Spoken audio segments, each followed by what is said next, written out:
Bienvenido, el verano se acaba y esto también. Esta es la tercera y última parte de nuestro especial de Top. Si no viste la anterior, la tienes aquí arriba a la derecha, el enlace, puedes ir a escucharla y volver después. Pero antes de invitaros a que nos acompañéis, no quería dejar pasar la oportunidad de darte las gracias, tanto si nos has seguido desde hace mucho tiempo como si hace poco o si nos escuchas por primera vez. Este mes también ha marcado nuestro primer año del canal y yo me he sentido muy bien acogido. Lo que más nos ha gustado ha sido poder conoceros, conocer vuestras experiencias y lo que nos habéis querido contar. Ya sabéis que siempre os pedimos que cualquier cosa que tengáis que decir, nos hace mucha ilusión que la comentéis y que podamos hablar en los comentarios de estos vídeos.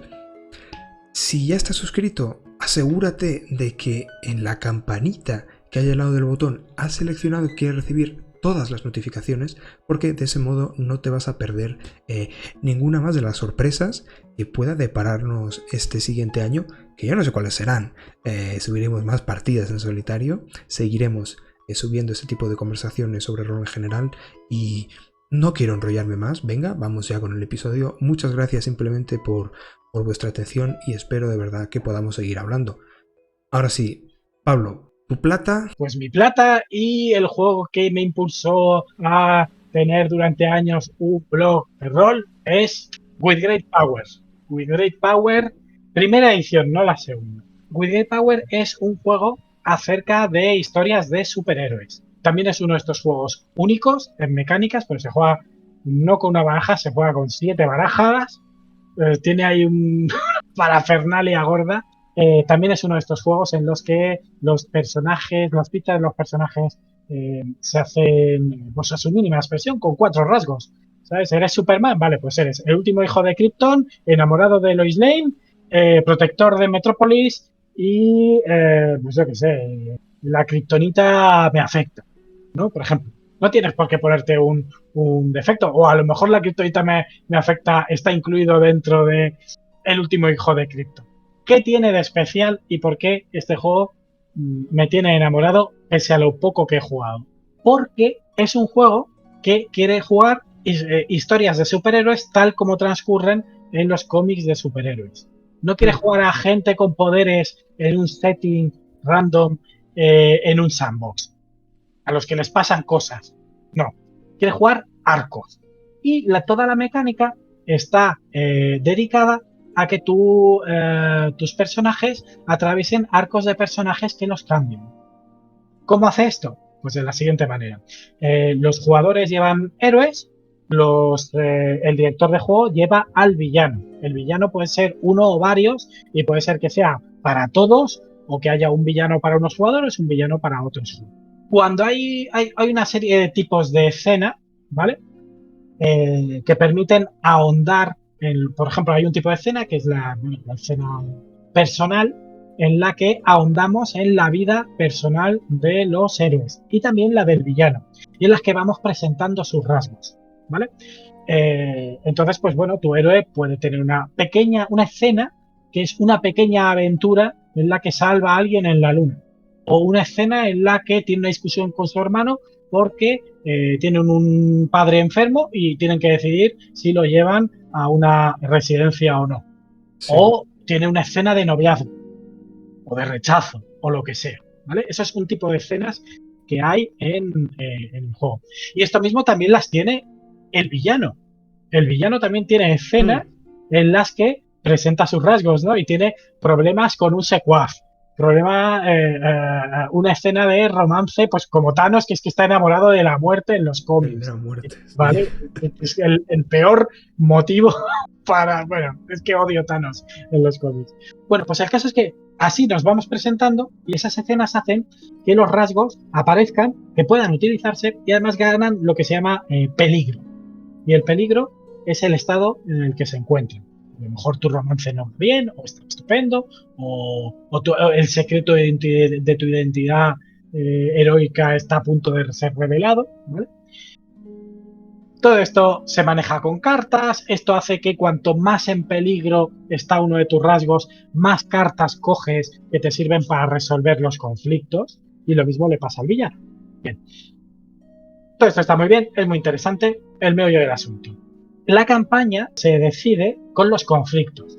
Los conflictos son pasos que da el villano para llevar a cabo su plan, ¿vale? Su plan que el director de juego ha definido y que está un poco en secreto, ¿no? A lo mejor quiere revivir a alguien, ¿no? Y tiene que hacer 3, 4, 5 cosas para conseguirlo, ¿vale? Entonces asalta el museo porque allí está el cetro de no sé qué que le servirá para hablar con un demonio, lo que sea, ¿no?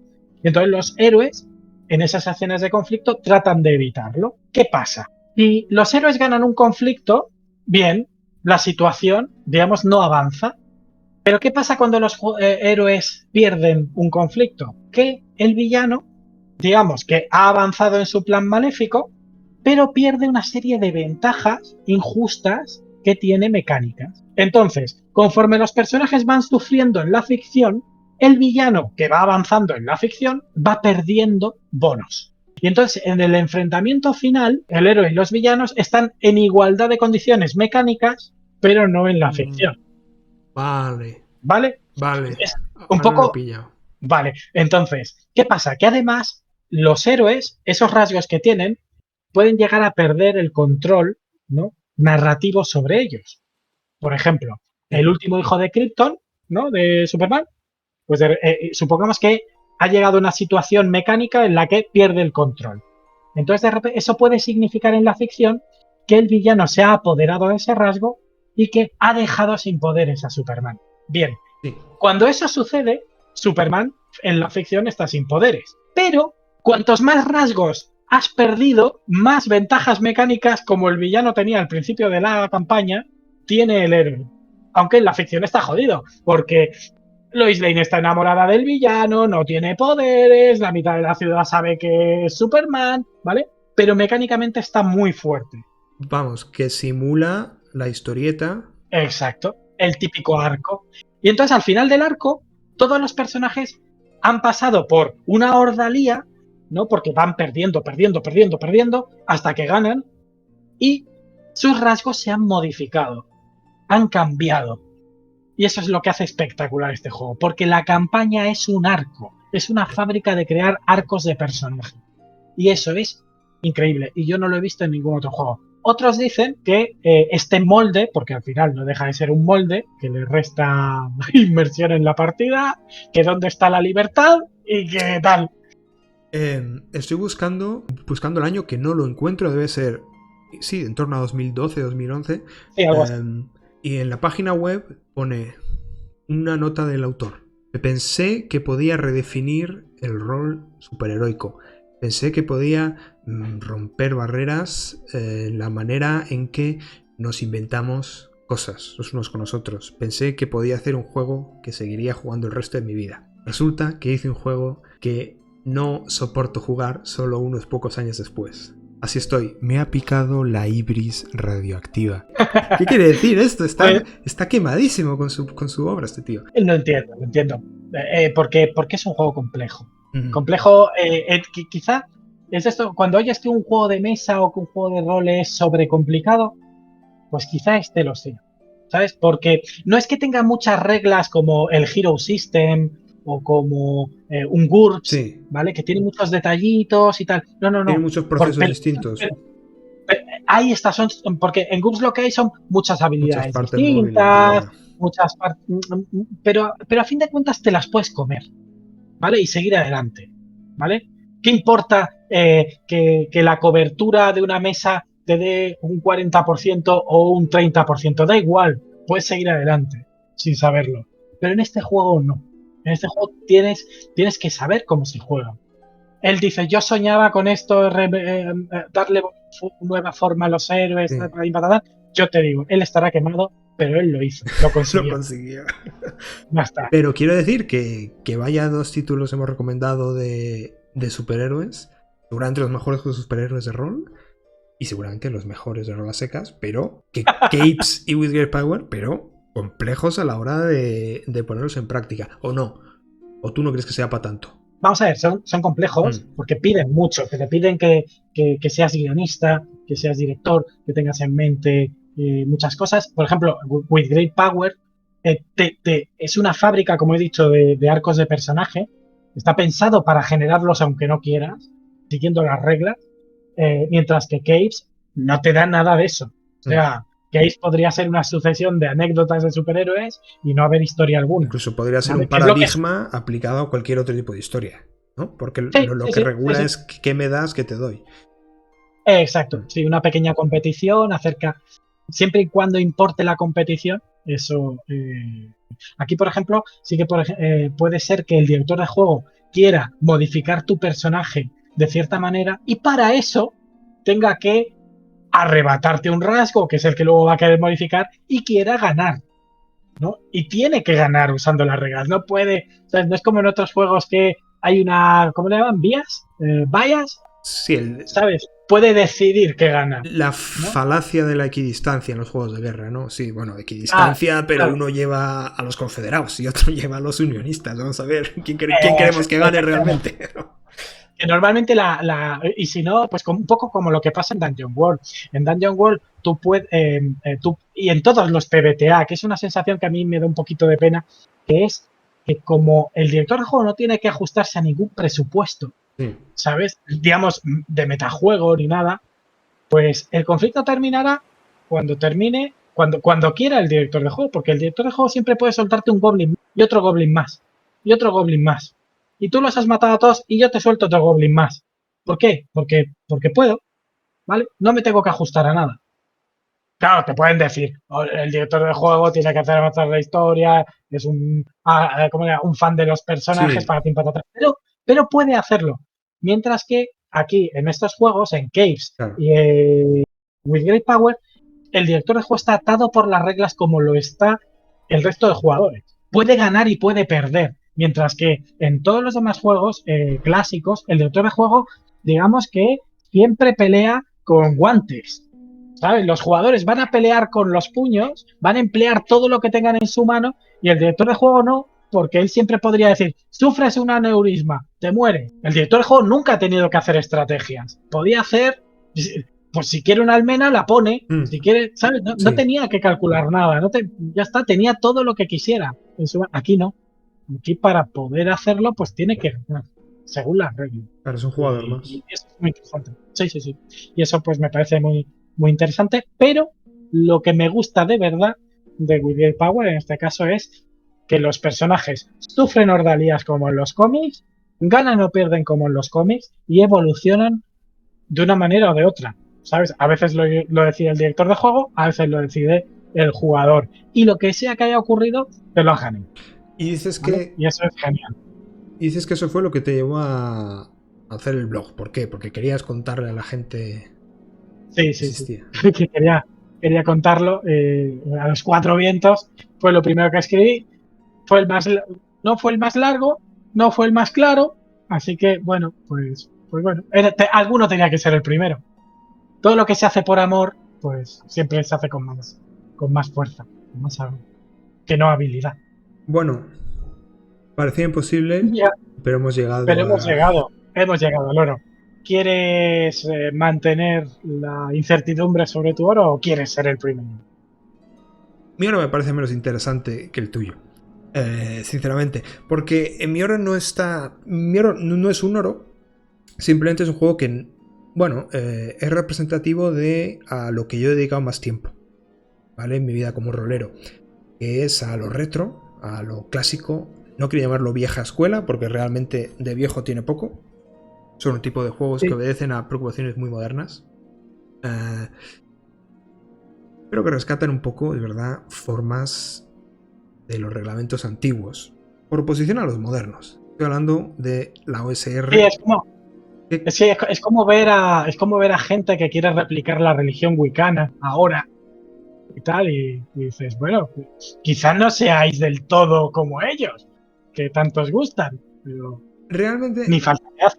el OSR empezó como una reivindicación de ciertos modos de juego por parte de gente que sí que podía querer volver a esos reglamentos y que incluso podía tener una agenda un tanto reaccionaria en su forma de encarar la evolución, no ya solo del juego, sino de las relaciones en la mesa, ¿no? Pero bueno, eso es un tema que da para mucho, da para muchas otras discusiones. ¿Por qué tanta gente ahora recientemente, bueno, por qué yo digo que el OSR ha muerto? ¿Y por qué tanta gente desde hace un par de años, tantos creadores que estaban a la cabeza de lo que era visible este movimiento, están migrando hacia otras formas de presentar su trabajo, de venderlo?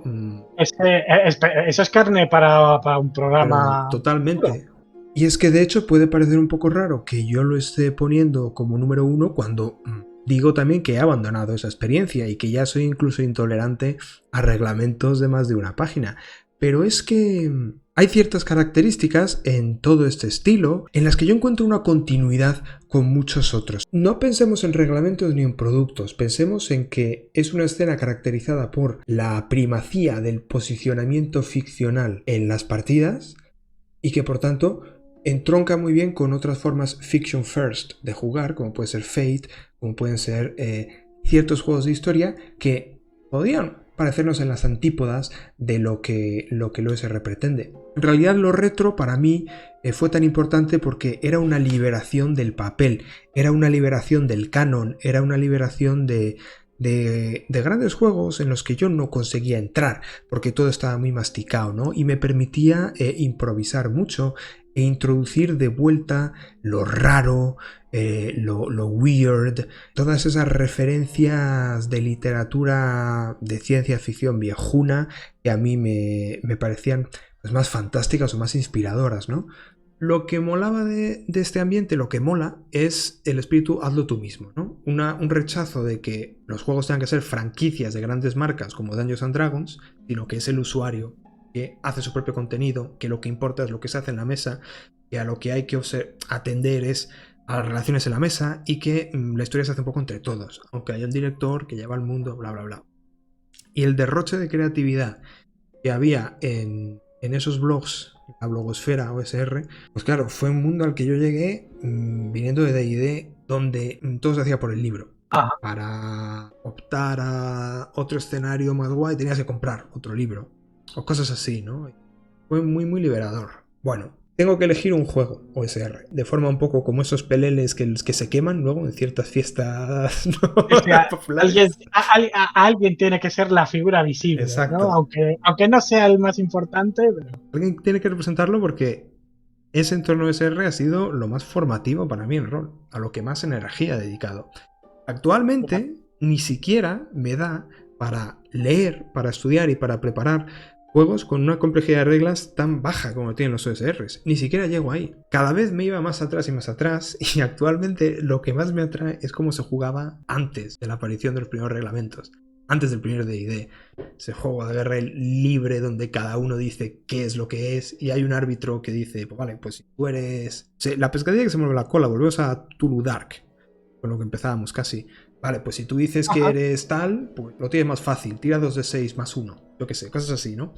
Ahora estoy un poco en esa órbita de no preparar nada, que los personajes se definan a sí mismos mediante palabras y centrarnos en la ficción. Ese énfasis en la simplicidad y en la usabilidad en mesa es muy característico de este estilo, ¿no? Que todo lo que decidas antes de jugar vaya a ser material que se pueda usar, ¿no? Que no tengas que trabajar más de la cuenta. Y es que en realidad lo que más disfrutamos haciendo es imaginando y recreando esos mundos o esas imágenes.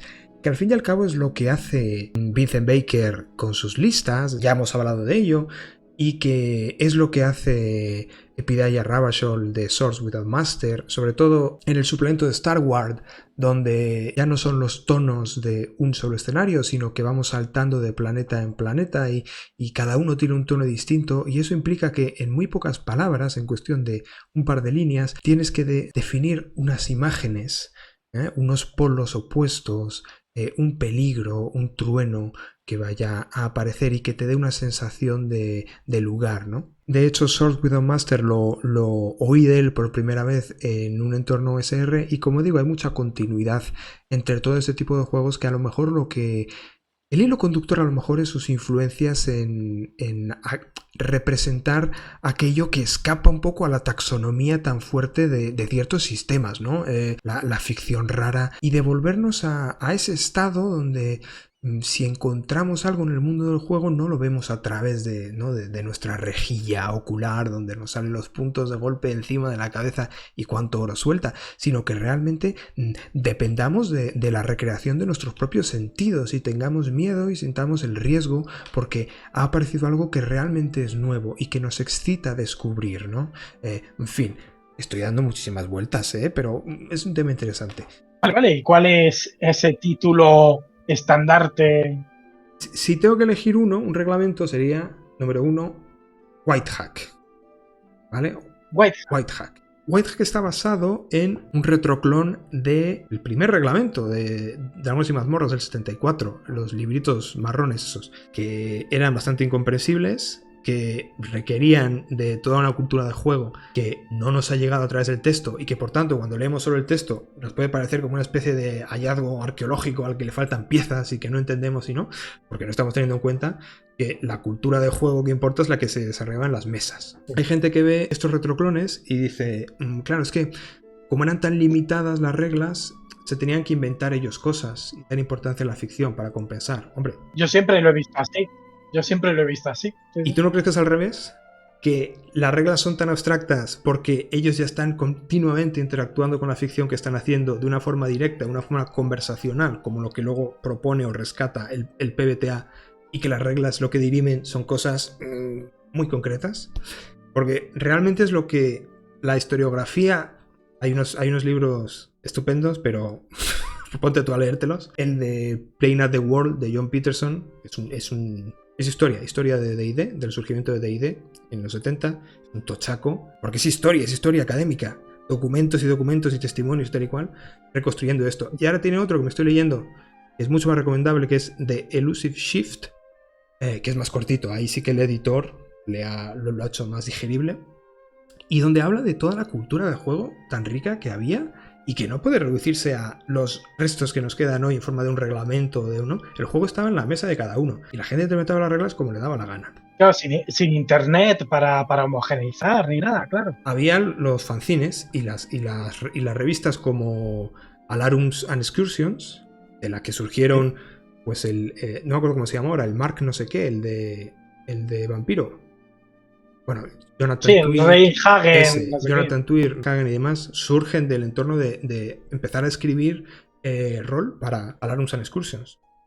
En fin, la gente hacía sus propias cosas y cada mesa se regía por sus propias maneras y dentro de una cultura que no podemos observar solamente a través de los reglamentos. Los reglamentos eran algo para vender. El primero para vender desde el maletero de un coche en convenciones y luego, con una inversión editorial detrás... Es que, claro, estás hablando de algo tan underground, o sea, suena a música, ¿sabes? A cassettes, a maquetas, a tal. Lo que nos enseña la historia es que realmente esa es la gente que estaba desarrollando el juego.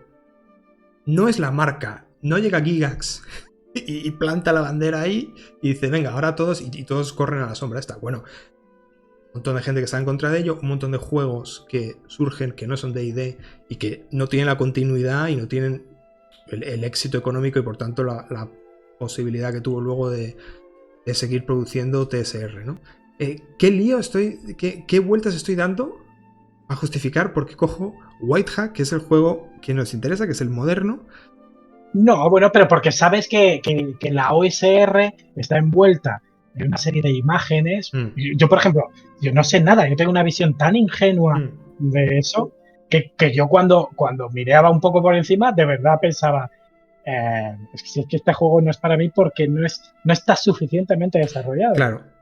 La OSR empieza cuando tercera edición, bueno, 2003 o así, ¿no? Lo primero que surge son retroclones, es decir, coger un reglamento antiguo y copiarlo más o menos. Y dice, no, es que nosotros podemos jugar así. ¿Pero por qué? Pues por una serie de valores. Y esos valores luego se van esquematizando y son los que se transmiten entre jugadores noveles de OSR, ¿no? Por ejemplo, no, es que en tu ficha de personaje no tienes escrito todo. Entonces tienes que estar atento a las señales del mundo y tienes que tomarte en serio la ficción. Se juega fiction first, ¿no? No digas, voy a tirar por mi habilidad de detectar trampas. Di cómo, explícale al director cómo intentas detectar la trampa. Todo ese corpus recogido a modo de principios, es el que ha ido informando luego el resto de reglamentos, que ya son reglamentos modernos. ¿Qué pasa?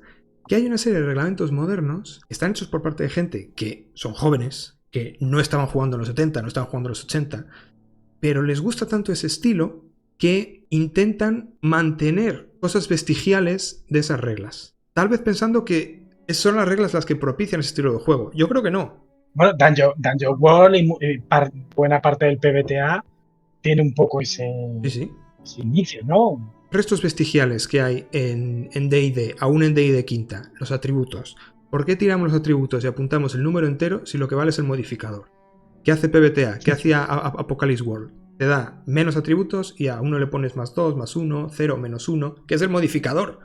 Es el mismo modificador, que es lo mismo, es que le está trasladando lo mismo de esa cultura. Pero ¿para qué tira? ¿Para qué apuntas el número entero? Pues aún hoy se sigue manteniendo ese resto vestigial. ¿Por qué? Por marca. ¿Por qué mantenemos el alineamiento? Por marca. Porque son cosas que son D&D y siempre han sido. Pero mecánicamente son cuestionables. Y hay autores que a la hora de hacer sus propios reglamentos más modernos se lo han querido cuestionar o no. El tema de los atributos. Bueno, pues hay un montón de reglamentos que dicen es que tenemos que ser compatibles con todos los módulos OSR y por tanto tenemos que mantener las estadísticas. Entonces se preguntan, bueno, ¿qué hacemos con ellos? Tienen que estar, ¿qué hacemos con ellos? Knave te dice que tires por debajo de un atributo para lograr algo. The Black Hack, para hacer todo, tiras por debajo del valor del atributo. Ninguno de estos juegos está pensando en hacer una experiencia desde cero, como a lo mejor pensaban los primeros reglamentos a los que imitan. Están pensando en cómo mantener toda una serie de gestos, sin realmente interrogar por qué están ahí o no. Hombre, bueno, a mí tampoco me parece mal en el sentido de que, claro, hay tanto material que se puede usar Claro. que, claro, así no lo desechas. Y si el trabajo, digamos, teórico ya está hecho, pues te puedes dedicar a las aventuras y al juego, ¿no? Ese es el principio de diseño detrás de estos reglamentos. Es decir, es que quiero que sea compatible con 50 años de material. Claro, pues tienes que mantener unos restos un poco vestigiales. Y son reglamentos muy cortitos, pero tienen atributos, por lo que sea, tienen, bueno. Whitehack, ¿qué hace? Eso te iba a preguntar. ¿Qué tiene de especial Whitehack frente a otro? Pues que entiende, yo creo mejor que ningún otro, lo abstracto que puede llegar a ser esos atributos en el planteamiento original de D&D. Mantiene los 6 atributos y vas a tirar por debajo del atributo en un D20 para tener éxito en algo, ¿vale? Pero la forma de construir tu personaje es añadiendo identidades, etiquetas, que digan quién es ese personaje en el mundo. Por ejemplo, tu especie. No su raza, sino su especie. Ya el lenguaje que usa ya es más apropiado a... O sea, a los tiempos que corren, sí. Etiquetas como tu especie. Una organización en el mundo a la que pertenezcas. Un lugar del que procedas. Esas etiquetas las añades a los atributos. Cuando una situación que quieras resolver conlleve la puesta en escena de una de esas identidades, vas a poder tirar 2 veces por debajo de tu atributo y quedarte con el mejor resultado, ¿vale? ¿Cómo se manifiesta que seas un enano? ¿Vale? Se manifiesta en tu fuerza, se manifiesta en tu sabiduría, ¿no? Pero es que además tienes instrucciones para cambiar esos atributos que no sean los clásicos de fuerza, destreza, inteligencia. A lo mejor no quieres medir la inteligencia porque dices, a ver, como decimos, los tiempos han cambiado, ¿no? Y tenemos otro tipo de sensibilidad. Pues puedes inventarte otro tipo de nombres para esos atributos, porque no nos importa. Lo que nos importa es mantener los gestos, lo que nos divierte de esas tiradas de blackjack, casi en las que queremos llegar al número objetivo, pero sin superarlo, ¿no? Y fíjate que esa oportunidad, ese paso de baile que hace Whitehack hacia otros estilos de juego, pues es como muy similar a los aspectos en Fate, muy similar a los rasgos en Wushu y otros juegos de ese estilo, ¿no? Dime realidades sobre el mundo, eso es lo que me interesa. No me interesa que estés ceñido a los papeles de la hoja, sino que estos expresen cosas útiles para ti, para tu visión del mundo y especiales y personales para ti. Ah, eso es muy interesante, ¿eh? Cuando tú creas los personajes, estás necesariamente creando facciones que están en el mundo ya, a los que ellos tienen que pertenecer. Estás ligándolos a los apartados mecánicos de la ficha, pero es menos conveniente si quieres jugar rápido, porque tienes que involucrarte para crear partes del mundo, ¿no? Claro, eso estaba pensando, que yo creo que la mayor parte de jugadores no quieren hacer world building. Claro. Están preparando su personaje. Claro, ahí no es recomendable. No es recomendable si quieres empezar corriendo. Pero si quieres empezar y sin ser un indie, sin ser un mapa de relaciones como Non-Armies o Smallville, es una forma de jugar a lo que tú quieras o de representarte como tú quieras, ¿vale? El uso de los puntos de golpe como algo abstracto también. No hay distintos valores de daño según arma, según... Todos los dados son de 6. Algún arma puede tener más 1, más 2, ¿vale? ¿Esto qué significa? Que un golpe es un golpe es un golpe. Entonces es muy fácil de adaptar a cualquier ambientación sin tener que preocuparte por cuestiones tácticas. En el fondo da igual, es un juego que entiende, un reglamento, perdón, que entiende que lo que está representando los puntos de golpe, los atributos, bla bla bla, son cosas abstractas y que de alguna manera te quiere animar a que lo adaptes muy bien a tu mundo, ¿no? Entonces, o dicho de otro modo, en un panorama plagado de estos sistemas que mantienen restos vestigiales sin cuestionar que representaban en un principio, Whitehack realiza el potencial abstracto que esos signos tenían, ¿no? Antes de irse convirtiendo en algo familiar, porque es que solo se usaban para representar un tipo de mundos ficticios, ¿no? ¿Dónde queda la ciencia ficción o el pulp o por qué no íbamos a usar este mismo sistema para representar otro tipo de realidades, ¿no? Entonces reduce las clases, ¿no?, a etiquetas. Sí. Donde antes eras un pícaro, ahora eres un detective, ¿no? Claro. Y eso te abre la ficción en cierta... Hay una serie de clases que son fijas y que implican lo que tu personaje va a hacer mecánicamente. Pero tú etiquetas esa clase como quieras. Y eso no es simplemente cosmético. Como te va a dar ventaja a la hora de expresarte en ese mundo físicamente, pues es importante. Mantiene el equilibrio perfecto entre lo que nos suena, lo que es compatible con el resto de corpus retro, pero le da una vuelta para que lo puedas adaptar muy bien a la sensibilidad que tú quieras realmente, ¿no? Que juegues a D&D sin tener que jugar a D&D. Es decir, que juegues a lo de siempre sin tener que jugar a la marca de D&D. Está peligrosamente cerca del narrativo, ¿no? O de lo que se suele considerar narrativo, entonces. Desde el punto de vista del jugador, me refiero. El jugador tiene más iniciativa que en otros reglamentos y por eso lo señalo como el que me parece más interesante. Por ejemplo, una mecánica que tiene para resolver acciones es las apuestas. Tú, para hacer más interesante y hacer más arriesgado lo de tirar los dados, tú puedes apostarte, usar esos atributos vestigiales, esos números de 2 cifras, los puedes usar para gastarte puntos para apostar. Una persecución, en vez de resolverla directamente con una sola tirada, quién pilla a quién, tú puedes decir, no, porque yo hago esto, y describes un poco la forma de Wushu, describes qué haces, y subes la apuesta. Y tú haces una apuesta en secreto y la subes. Y el otro puede seguirla, o puede plantarse y dejarte escapar. Tiene una serie de guiños que dan más iniciativa y dan más control al jugador dentro de esa división de director y jugadores, ¿no? De hecho, conecta un poco esa sensibilidad antigua con la moderna en torno al tema de la negociación, ¿no? Entiende que el discurso de la partida es una conversación y esto se traduce en muchísimas de sus reglas. Por ejemplo, la magia es libre. No hay una lista de hechizos, aunque sí que se indica la lista de hechizos clásica, pero no está desarrollada, es solo como inspiración. ¿Por qué? Porque en el mismo espíritu, hazlo tú mismo, que lo caracteriza, tú puedes ponerle título a uno de los milagros que tu personaje puede realizar, que tal vez sea fabricar pociones misteriosas, ¿de acuerdo? Tal vez sea un científico, tal vez sea realmente un hombre santo. Y a la hora de usarlo, lo que haces es que gastas una cantidad de puntos de golpe mayor cuanto más vago sea la descripción que has hecho, ¿no? Y a lo largo de varios usos se va definiendo más, se va abaratando más, pero todo esto no es a discreción del director, es una negociación con el director, bueno, o con la directora, porque es un juego que ya desde su primera edición utilizaba el femenino genérico. Esto es muy bonito además porque, a ver, es que en Blackmoor, en la primera campaña de fantasía de 1971, antes de los primeros reglamentos escritos, como dijimos antes, pues, ¿cómo te piensas que salieron, ¿no?, por el primer mago que hubo en un juego de rol? Pues era Peter Gaylord, que le dice a Dave Arneson, pues yo quiero ser un mago. Y quiero ser como Gandalf y vivo en el bosque y soy amigo de no sé qué. Y mi poder sale de las supervallas. Se inventa cualquier cosa y el otro le dice, vale, de acuerdo. Lo acomoda en el mundo sin problema, ¿no? Entonces es un recuerdo bonito de de ese estilo. Lo de entender los signos de la hoja como representaciones muy abstractas, que tienen un potencial mayor del que le hemos dado, yo creo que está muy patente aquí, ¿no?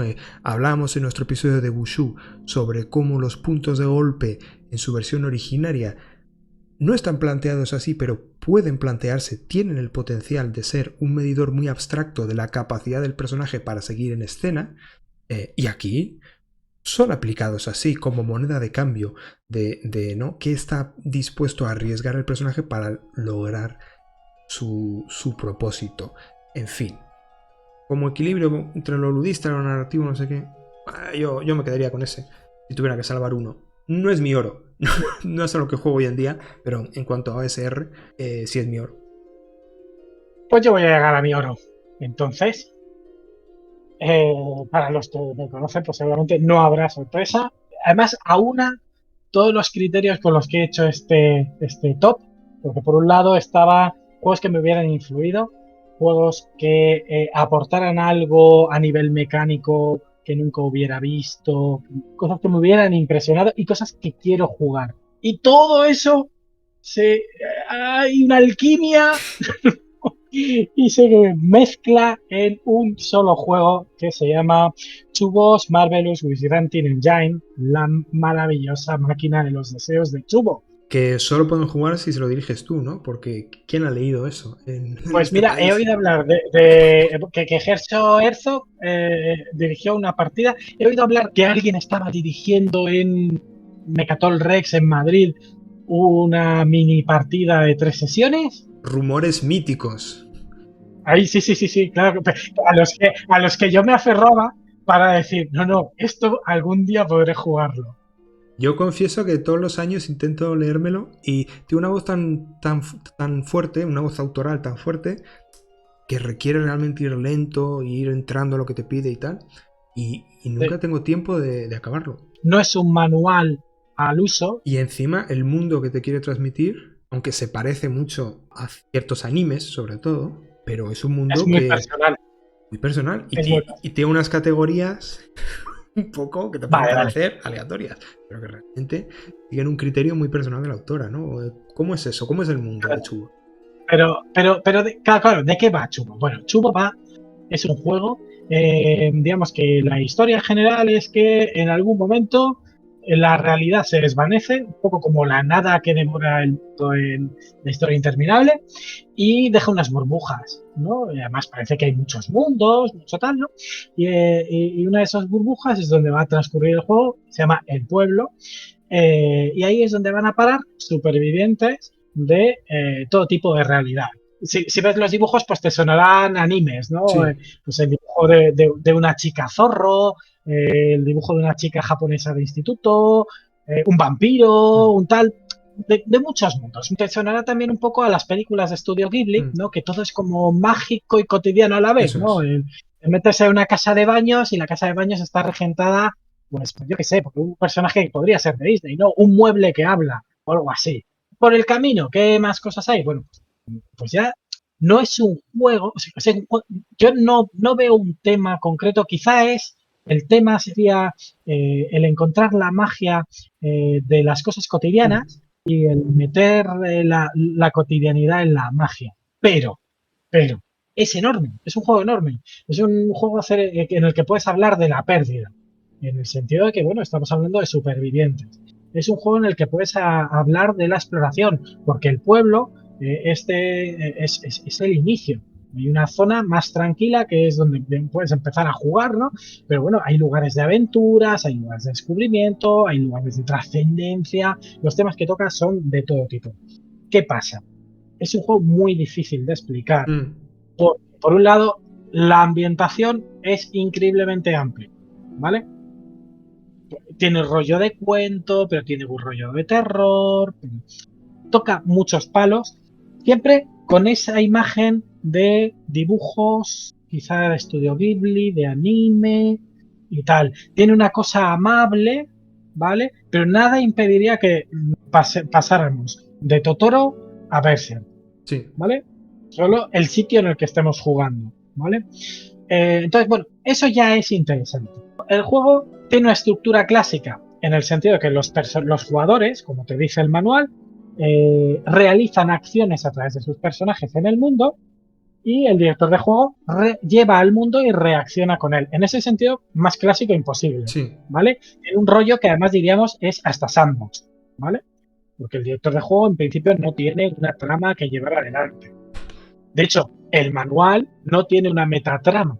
Sí que apunta a ciertas cosas, como que hay unos jinetes del vacío que vienen del vacío a pueblo y podrían querer acabar con él, pero no te lo dice. Hay un instituto de los huecos que vive en la nada y que tiene una serie de rectores y cada uno de ellos parece que tiene unos planes para lo que queda de la realidad, pero que no te explican, ¿vale? O sea, la metatrama está muy sugerida, Sí. ¿vale? Y podrías pasar de ella tranquilamente. Ahora empezamos con las cosas raras. Y es que los personajes, en cierta manera, se hacen desde el final hacia atrás, teniendo en mente un arco de personaje que vas a jugar con ellos. Entonces, deberías pensar, o podrías no hacerlo, ¿eh? Pero bueno, en principio, deberías pensar dónde va a llegar este personaje. Sí. Si esta chica de instituto del año 97 que ha acabado en pueblo se va a convertir en la sacerdotisa de la luna, yo qué sé, de tal sitio, de tal santuario, ¿qué es lo que te pide el juego? Que a continuación planees lo que llaman las misiones. Las misiones son proyectos o cosas en las que está inmerso ese personaje que le van a terminar conduciendo a ser la sacerdotisa del templo de la luna. ¿Y qué tipo de misiones son? Pues hay misiones que sencillamente es expresar el carácter de tu personaje. Si tu personaje es muy ingenuo, tienes una misión que es ser ingenuo. ¿Y ser ingenuo en qué consiste? Pues en la misma ficha te lo dice, da consejos a tus amigos cuando algo les duela, con la típica sabiduría infantil y madura que alguien metido en problemas y con problemas luego no hace. Por ejemplo, si estás muy triste, pues intenta no pensar en el tema, ¿no? Pues eso es lo que te diría alguien ingenuo, pero por ejemplo, que tu personaje se emocione por las cosas que encuentra, ¿vale? Esa es una misión. Otra misión podría ser que encuentre un nuevo amigo. Y entonces, en la misma ficha te dice, gana un punto de experiencia cuando digas lo sola que estás, ejemplo. O gana un punto de experiencia cuando... Entonces hay una lista de condiciones que van a dar puntos de experiencia en esas misiones. Otra misión podría ser... arregla una antigua casa. Y una de las condiciones para ganar puntos, o algo que puede provocar que ganes puntos de experiencia es haz una fiesta de inauguración en tu nueva casa. ¿Vale? Entonces tienes esas escenas. Es una forma de planear la historia que tú quieres porque tienes que tocar esas escenas para ganar experiencia, ¿no? Efectivamente. Cuando acumulas cierta cantidad de puntos que viene expresada en la misión, que normalmente son unos 30, tú decides si esa misión tiene algo que ver con tu arco. Que puede ser que sí y que puede ser que no.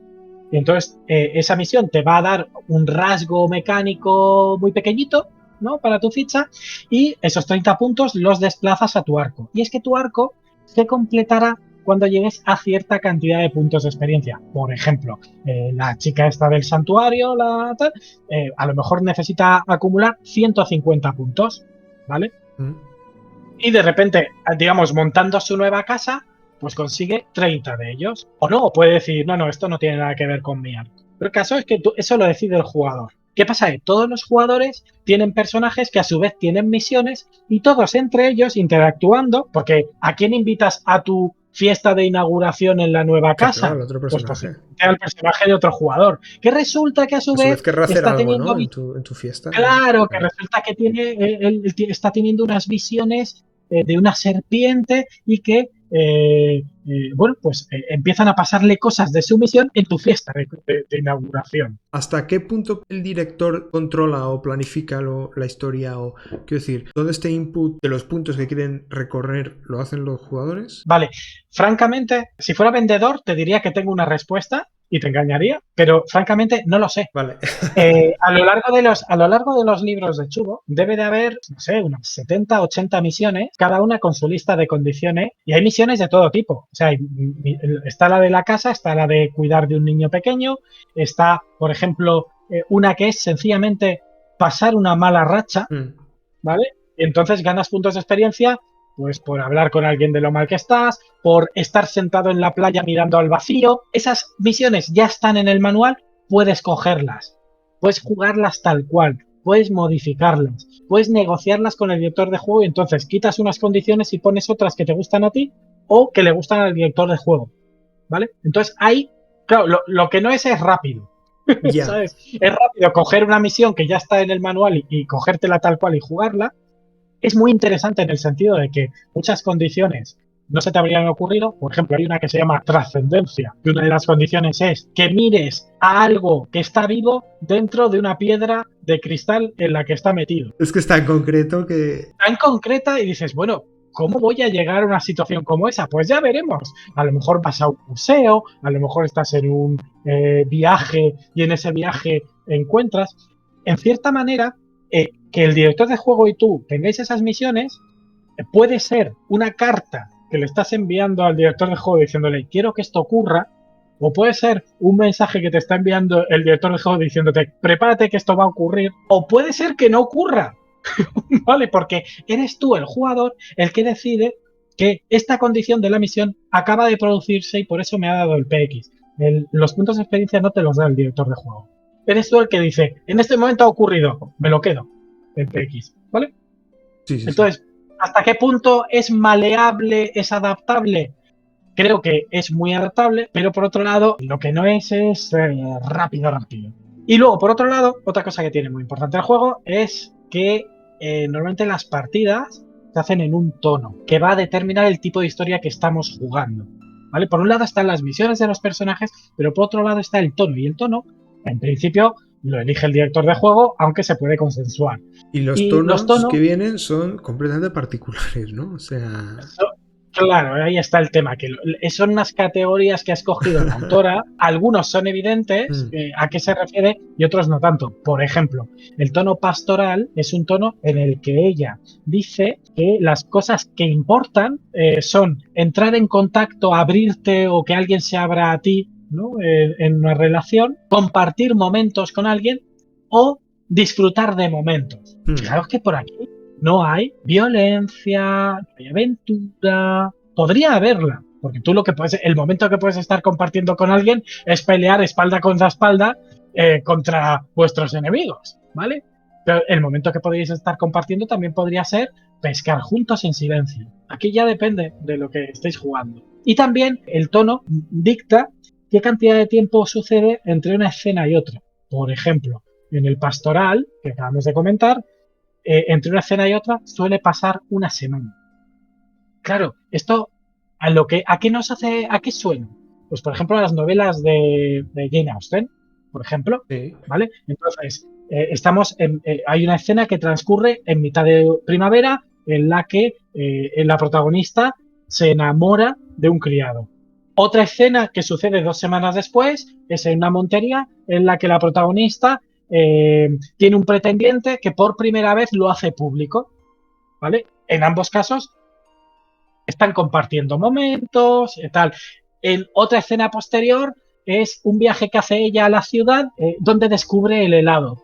Y así va avanzando el tiempo y alguien se pelea con alguien y pasó el tiempo y alguien enferma y pasa el tiempo y ese alguien se cura pero ha cambiado de idea sobre algo, ¿vale? Y ese es el rollo pastoral Sí. lento de disfrutar de los momentos de la vida, ¿vale?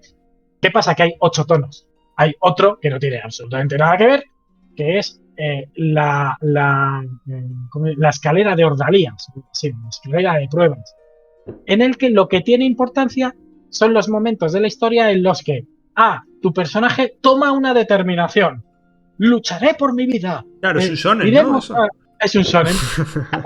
Tomar una determinación, por ejemplo, sufrir un daño, verte superado, abrumado, y otro más que no me acuerdo. Pero si te fijas, todos estos momentos no tienen que ver con que el personaje consiga cosas, Claro. porque estamos en la escalera de Ordalías. Tienen que ver con que el personaje sufra y cómo lo va encajando. Puede ser que por el camino además gane, pero va avanzando. Entonces, de repente, claro, la historia de Jane Austen cambia totalmente si de repente lo que importa ya no es abrirse a los demás, sino que ella sufre. De repente la historia cambia totalmente. De repente resulta que ya está el momento cumbre, es que tiene que casarse con la persona que no quiere en lugar de la que quiere. Que podría pasar también en el pastoral, pero Claro. tendría otro sabor. Encaja, has puesto ese ejemplo de Jane Austen como escalera de Ordalías, podría pasar. ¿Encajan este tipo de tonos en una cantidad bastante variada de historias? Sí, en muchas, en muchas. Por ejemplo, hay un tipo de historia que se describe como lidiar con fuerzas oscuras. ¿Qué pasa? Que lidiar con fuerzas oscuras incluye que estés maldito, que seas el Doctor Frankenstein, ¿vale? O seas el monstruo del Doctor Frankenstein, que estés en crepúsculo y estés aprendiendo a manejarte en el mundo de los vampiros, Sí. por ejemplo, o que seas un poli infiltrado en una red de narcotráfico. Y bueno, ¿qué más decir? Es un juego que se juega sin dados, es un juego que hace, bueno, no es que haga mucho hincapié, pero que a fin de cuentas depende de lo que diga el árbitro. ¿Sabes? Y esto es una cosa que quizá a muchos jugadores les hiciera rechinar los dientes, porque tu personaje, cuando quiere hacer algo, lo que hace es emplear una habilidad en la que tiene una puntuación, que no entra de 1 a 5, sumarle unos puntos de voluntad para decir, e intentar superar una dificultad que le ha dicho el director del juego. Pero, aunque tú superes esa dificultad, es cosa del director de juego decir cómo reacciona el mundo. Y a veces no es suficiente. Y eso puede decirlo el director de juego. Tú lo has peleado mucho contra Freezer, pero si es que no eres tan fuerte como Freezer. No puedes ganar a Freezer. Vale, pero yo me gasto todos mis puntos de voluntad y consigo una puntuación de puta madre. Vale, te has gastado todos tus puntos de voluntad. Has peleado todo como nunca, pero es Freezer.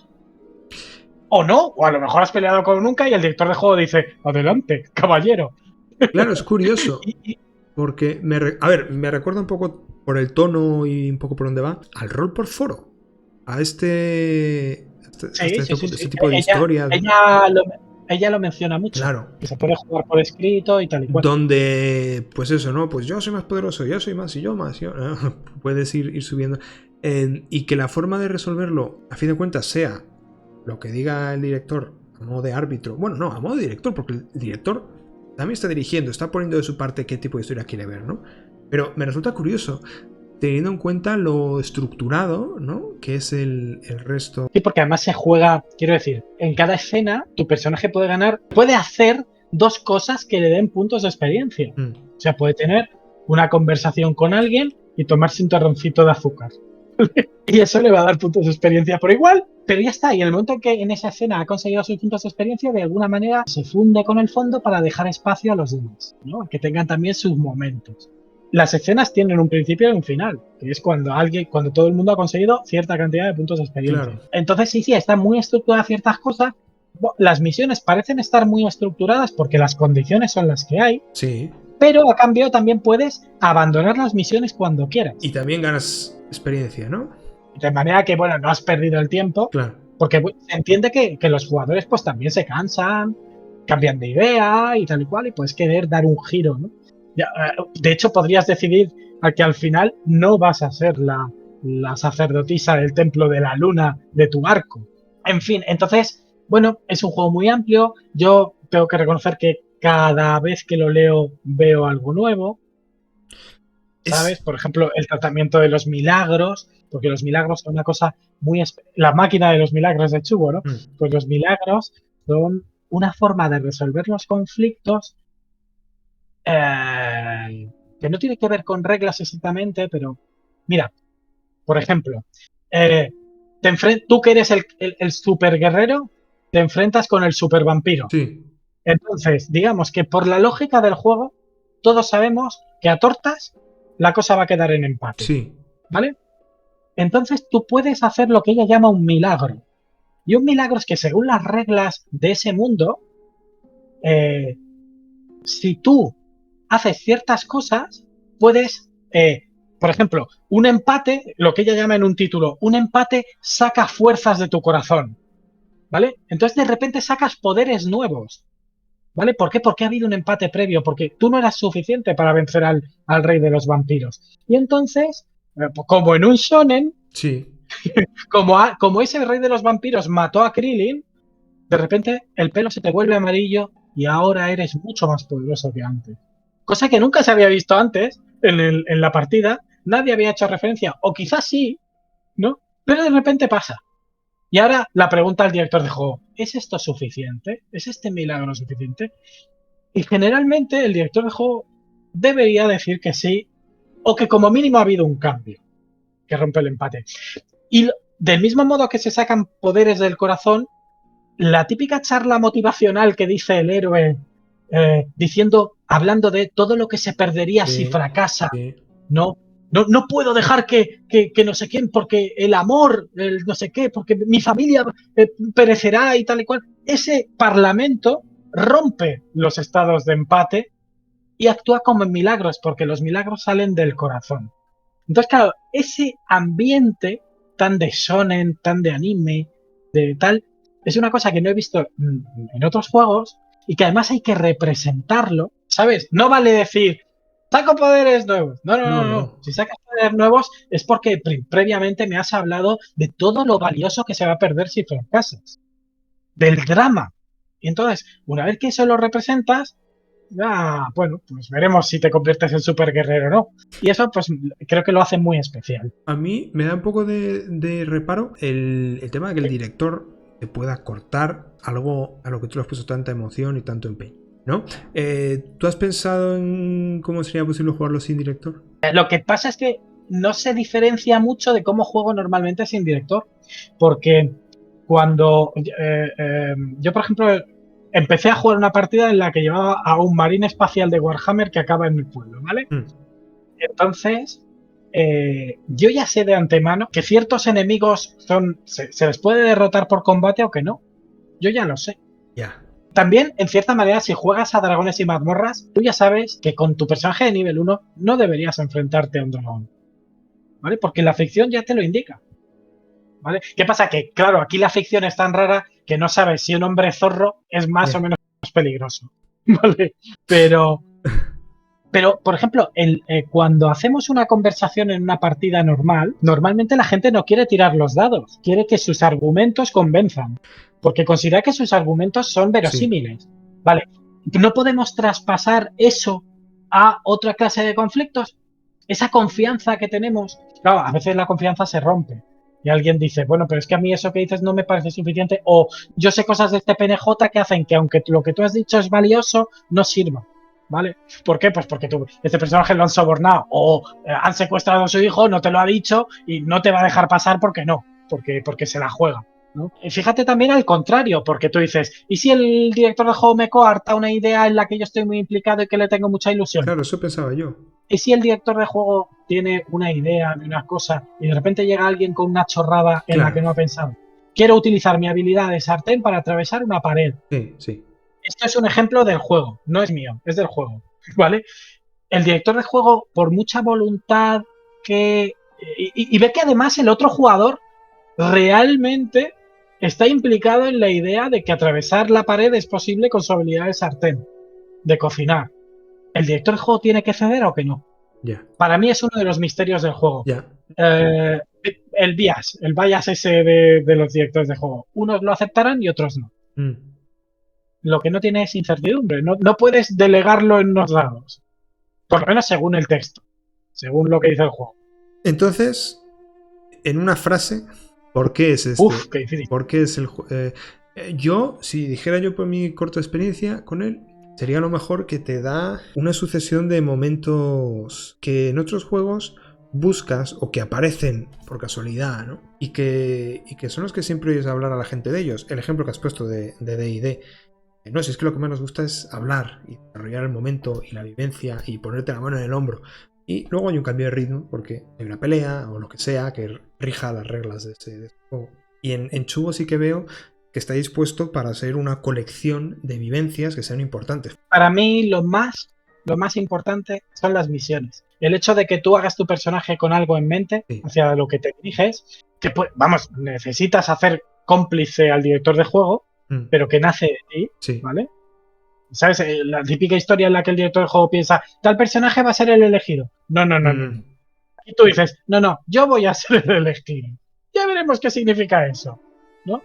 Eso me parece increíble. A mí me gusta coger las misiones que vienen en el propio juego porque traen muchas cosas en las que no he pensado. Entonces, de alguna manera hay una coautoría. Porque aunque yo elijo qué misiones voy a hacer, cuáles son de las condiciones que vienen en las misiones, de los sucesos que vienen en las misiones que podrían ocurrir, yo elijo cuáles son los que ocurren y tal y cual, no he creado yo las misiones. Así que, en cierta manera, hay una participación de otro en lo que estoy haciendo. Además, si esto lo mezclas con lo que está haciendo otro jugador, ya la colisión de misiones de unos y otros, porque no todos tienen por qué estar de acuerdo, y tal, pues bueno, pues eso lo hace muy interesante. Y luego el tema de los tonos, ¿sabes? El tema de que de repente, o sea, que hemos decidido que vamos a jugar a una partida en la que lo importante es que nos abrimos los unos a los otros, pues eso es lo que puntúa puntos de experiencia. Nada más. Si matas a un goblin, no vale puntos de experiencia. Si encuentras no sé qué, no vale puntos de experiencia. Lo que vale es la charla que tienes con no sé quién, porque te asquean los goblins. Claro, eso es a lo que me refería, con que tú buscas esos momentos, los planteas, los anuncias a los demás y todos colaboráis para enriquecer eso que tú crees que es lo que más te va a hacer disfrutarlo. No son momentos a los que llegas por casualidad. Sí. Pero siendo eso lo más importante del juego para mí, hay tantas cosas. O sea, el mundo es tan rico, tan variado. Claro, es un poco ñoño en muchas cosas. Bueno, también podrías... es adulto. ¿Qué decir? En algunas cosas es adulto y tal. No hay batallitas. Pero bueno, hay un espacio para el drama. De vez en cuando tú puedes cambiar de tono en mitad de la campaña y lo que empezó siendo pastoral volverse dramático. Por ejemplo, hay un tono que es el tono, creo que era gótico, sí, ¿no? Que es igual que el pastoral, ¿sabes? El de abrirse a los demás, disfrutar del momento, pero añade otra cosa más, que es tener un acto obsesivo, ¿vale? Entonces de repente pasas de Jane Austen a Frankenstein, ¿vale? sí. Ya no es solo abrirte a los demás, es que si tienes un acto obsesivo es que algo te obsesiona. Y algo que o bien te mete una actividad frenética o bien te deja sin energía. Y ese algo puede ser tu enamoramiento por alguien, pero también el hecho de que alguien haya muerto, si te pones en plan escritura romántica, ¿no? O algo así, ¿no? Lo de monstruos o tal. Eso me parece que es muy interesante y que le mete un matiz, claro, que separa totalmente un tono de otro, ¿sabes? Y creo que eso lo ha hecho muy bien muchas veces, aunque luego leas otros tonos y digas, ¿esto qué leche significa? ¿Qué hago con ello? ¿Sabes? Porque, por ejemplo, los milagros y el cómo funcionan los milagros que te he dicho, esos parlamentos acerca de lo que se va a perder, hay otras formas de disparar los milagros, pero son complicadas. O sea, son tan complicadas que no te las puedo contar porque no las he entendido. Sí. Por ejemplo, bueno, pero eso también es longevidad, eso también es longevidad del juego, ¿no? El decir que es que tengo que volver a leer, tengo que volver al juego a lo largo de mi vida para ver si lo termino de estrujar. Mira, nunca termino. Hay otro tipo de acción que es